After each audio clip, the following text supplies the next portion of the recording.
أعوذ بالله من الشيطان الرجيم. بسم الله الرحمن الرحيم. أحل لكم ليلة الصيام الرفث إلى نسائكم هن لباس لكم وأنتم لباس لهن علم الله أنكم كنتم تختانون أنفسكم فتاب عليكم وعفى عنكم فالآن باشروهن وابتغوا ما كتب الله لكم وكلوا واشربوا حتى يتبين لكم الخيط الأبيض من الخيط الأسود من الفجر. سورة بقرة آيات نمبر 187 دویم سپارہ دی آیت کې د روژې د شپې او د ورځې حکمونه ذکر کېږي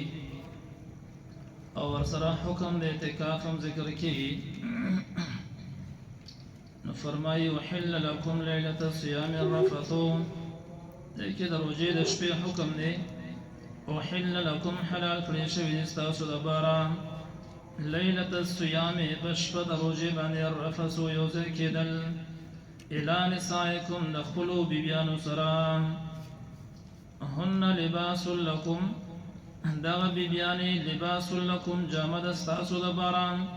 وانتم لباس لهن او تاسو جامه د دوی دپاره. نو ښځه خاوند دا د یو بل دپاره لباس وي، د یو بل دپاره پرده وي، دا د یو بل دپاره جامه وي. ښځه به په نارینه باندې خاوند باندې پرده شي، خاوند به د زنانه په عیبونو او نقصانونو باندې پرده شي. دا نه چې یو بل به سپکوي، د یو بل سپکاوی به کوي، نه دغه بیا ښځه خاوند نه وي، دغسې بیا څه بلاګان دي. نه، ښځه خاوند خو به هغه وي چې هغې به یو بل باندې پرده شي، د یو بل عیبونه نقصانونه پټوي. دا نه چې زنانه بس په اوږه باندې څادر واچوي، په کورونو باندې سر شي او کینې یره خو چې دې کور ته راغلی ما نو چېرته د خوراک مې سم څه ونه موندل، او چې دې کور ته راغلی ما د پښو پیزار مې ختم شوی دی، جامې خو چېرته یو اختر او بل اختر هغه اخلي، جامې خو مې په سترګو باندې مونې دی. خاوند لاړ شي حجرې جومات کې نو هلته لګیا شي، داسې په بلا باندې اړېدلی او دا خو چې کور ته ورځم نو بس روان ریډو یو غږېږي په دماغ راله دړکه، او کله جامې غواړي او کله بیزار غواړي. نو دا ښځه خاوند نه داسې بس بیا یو بل شرموي. نه، ښځه او خاوند هغه دي چې هغې به د یو بل عیبونه پټوي، د یو بل نقصانونه به هغې پټوي. نو فرمایي هن دا زنانه لباس لکم جامه ده او پرده ده ستاسو دپاره وانتم لباس لهن او تاسو جامو لباس یې د دې دپاره. دویم دا ده چې هن لباس لکم دا بیبیانې ستاسو دپاره جامو لباس دی. معنا دا ده چې دا ستاسو دپاره پرده ده د ګناه نه د بچ کېدو، او تاسو د دې دپاره پرده یې د ګناه نه د بچ کېدو. هغې ته خاوند میلو شو، د ګناه نه بچ شوه، تا ته ښځه میلو شوه، ته د ګناه نه بچ شوې. نو هن لباس لکم دا جامه ده ستاسو دپاره وانتم لباس لهن او تاسو جامه یې د دې دپاره. علم الله پوهې دی الله انکم کنتم تختانون انفسکم. په ابتدا کې حکم ده چې کله به د شپې څوک اوده شو نو بس د هغه روژه به شروع شوه. نو بعضې صحابه کرام هغې به ستړي وو، کارونه به یې کړي وو، خوب به ورغی او خوراک وغیره به یې ونه کړه، د هغې د وجې نه روژه به شروع شوه. بیا په سبا له روژه کې به ورته ډېر تکلیف و. نو الله رب العزت دغه حکم منسوخ کړه او اسانتیا راوسته. که چا نه څه نقصان شو نو د هغې ورته الله معافي وکړه. علم الله پوهې دی الله انکم کنتم تختانون یقینا تاسو به نقصان کې اچولی وي انفسکم خپل ځانونه. فتاب علیکم نو توبه یې قبوله کړه ستاسو، وعفا عنکم او معافي یې وکړه تاسو ته. فالآن باشروهن نو اوس نږدېوالی کوئ د دې بیبیانو سره وبتغوا لټوئ ما هغه څه کتب الله لکم چې الله مقرر کړي دي ستاسو دپاره. نو اشاره وه چې نکاح کې مقصد او د هغې کې نیت په چې کښېنه هغه به د اولاد کې صرف د شهوت پوره کول بني، بلکې د پاک دامنۍ نیت به وي، د اولاد نیت به وي. وبتغوا لټوئ ما هغه شی كتب الله چې الله مقرر کړی لکم تاسو لره وكلوا خوراک کوئ واشربوا اسکاک کوئ حتى يتبين لكم الخيط الأبيض تردې چې ښکاره شي تاسو ته سپین تار من الخيط الأسود د تور تارنا من الفجر چې هغه فجر صادق دی چې هغه صبح صادق دی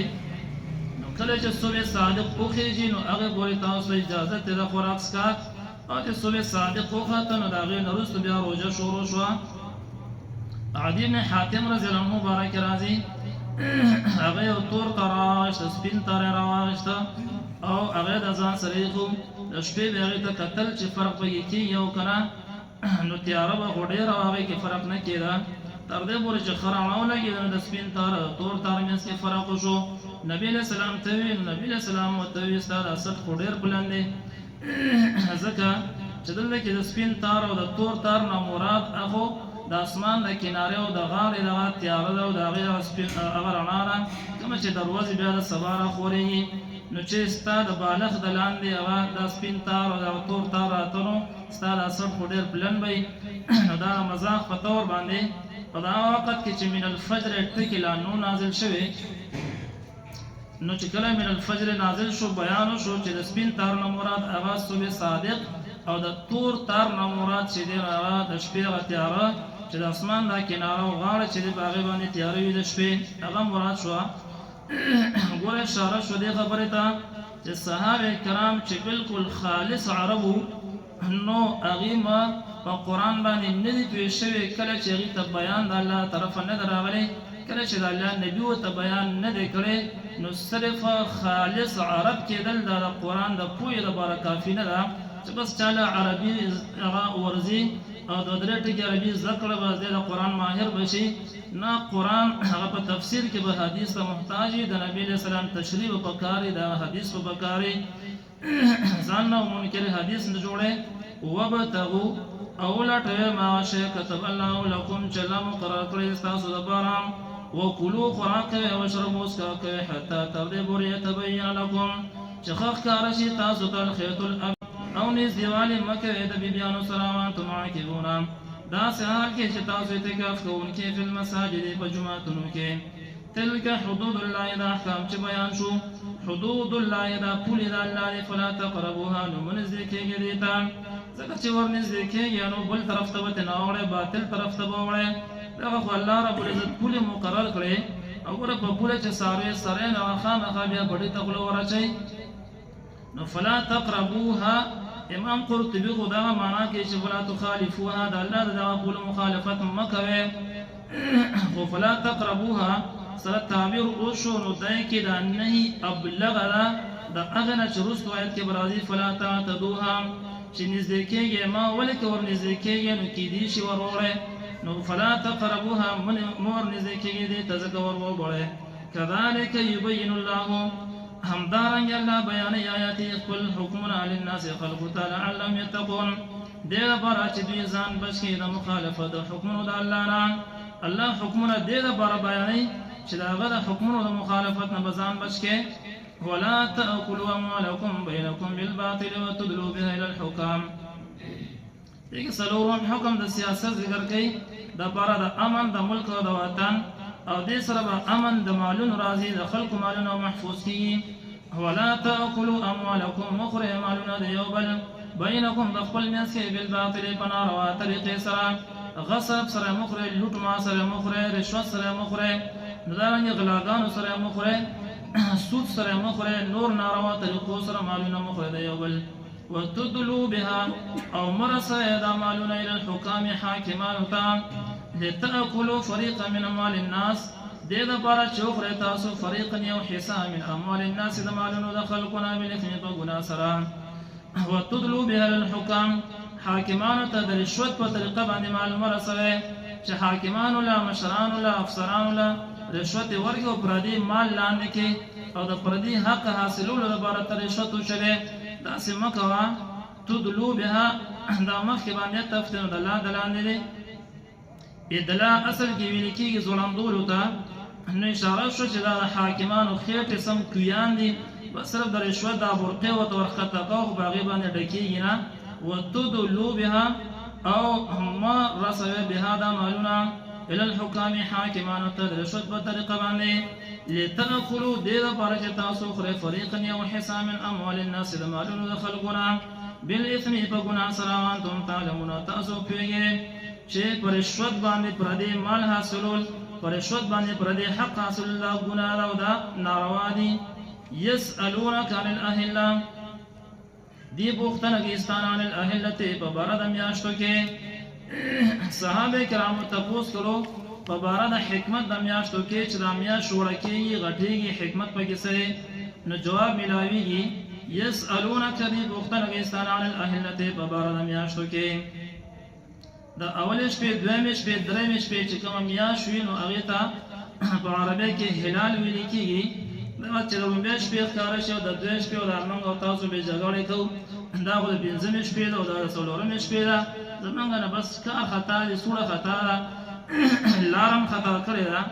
اصل کې په کار خو دا وه چې دغه وخت کې مسنون دعا ده هغه ووایه میاشت راوخته دعا ووایه د خپله زندګي مسنون اعمالو کې راګرول پکار دی ځکه مسنون اعمالو کې زموږ ستاسو د دنیا خیرونه او برکتونه پراته دي څومره خیرونه برکتونه چې په مسنون اعمالو کې دي نو هغه په نورو څیزونو کې هغه نشته زموږ د زندګۍ سرکل بس چې دا مسنون اعمالو ګرځي او د هغې مسنون اعمالو په دایره کې زموږ ستاسو زندګي هر طرف ته به خوشحالي وي هر طرف ته به خیر وي هر طرف ته به برکتونه او رحمتونه د الله رب العزت د طرف نه راورېږي خو موږ مسنون اعمالو نه لرې او چې ته د پیر صاحب یو هغه پیر صاحب وظیفه راکړه او هغه پیر صاحب وظیفه راکړې ده د پیرانو وظیفو پسې نښتې یو نه مسنون عمل وکړه کم وخت چې تا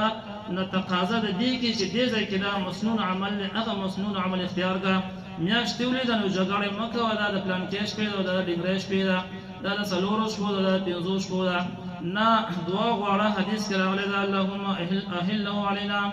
بالامن والایمان والسلامة والاسلام ربي وربك الله الله دا میاش را باندې تیره کې امن سره ایمان سره سلامتیا سره اسلام سره داسې بهترین کلمات دي نو دغه یادول پکار دی او دغه ویل پکار دی د مسلمان زندگی خو ګوره پاسېدل دي هم د الله په نوم کېناستل دي هم د الله په نوم چې څملي هم د الله نوم اخلي چې د خوب راپاسې هم د الله نوم جمعات ته راځې د الله د رحمت سوال د جمعات نه وځې د الله د فضل او مهربانۍ سوال باتروم ته ځې نو د پیریانو شیطانانو نه د بچو سوال د الله سره د پناه سوال د روزې بیا د الله د بخښنې سوال کور ته ځې د الله نوم اخله د کور نه روزې د الله نوم اخله په هر وخت کې دغه مسنون اعمال شته مسنون دعاګانې شته د پیرانو وظیفو ته بیا نه پاتې کېږي خو کله که ته په مسنون اعمالو باندې راغلې او د کم ټیم سره کومه دعا په حدیث کې راغلې ده هغه ته یاده کړې وي نو فرمایي یسألونک پوښتنه کوي دوی ستانه عن الاهلة په باره د میاشتو کې د اول دویمې درېمې شپې دغې ته هلال وي بیا اخوا ته چې د نورو شپو کومه سپوږمۍ وي موږ ورته سپوږمۍ وایو عربۍ کې هغې ته قمر وي مولا لقارر مولا وي قل وایه هي مواقیتو دا وختونه مقرره دي للناس دپاره د خلکو دا خلک هغې د میاشتو په حساب باندې چې دی هغه ښه پوهېږي په خلاف د دې باندې چې هغه د نور حساب کتاب وي نو د زمیندارانو فصلونه چې د هغه د میاشتو په حساب باندې وي دارنګې د هغې تجارتونه وغیره چې د هغې نیټې د قرضونو د هغه په میاشتو باندې هغې ته اسانې وي قل وایه هي مواقیتو دا وختونه مقرره دي للناس دپاره د خلکو والحج او دپاره د ادایګۍ د حج وليس البر بأن تأتوا البيوت او نه ده نیکي بأن تأتوا البيوت چې تاسو راشئ کورونو ته من ظهورها د شاګانو د هغې نه ولكن البر لیکن نیکي من اتقا نیکي د هغه چا ده چې هغه ځان وساتي د مخالفت د الله نه وأتوا البيوت راځئ کورونو ته من ابوابها د دروازو د هغې نه دا یو غلط رسم و د دغې جاهلانو چې د حج نه به واپسې کوله نو کورونو ته په دروازې نه ورتلل بلکې د شا طرف نه به راتلل او دا به ثواب ګڼه واتقوا الله او یریږئ د الله نه او د الله حکمونه مه بدلوئ لعلکم تفلحون دې دپاره چې تاسو کامیاب شئ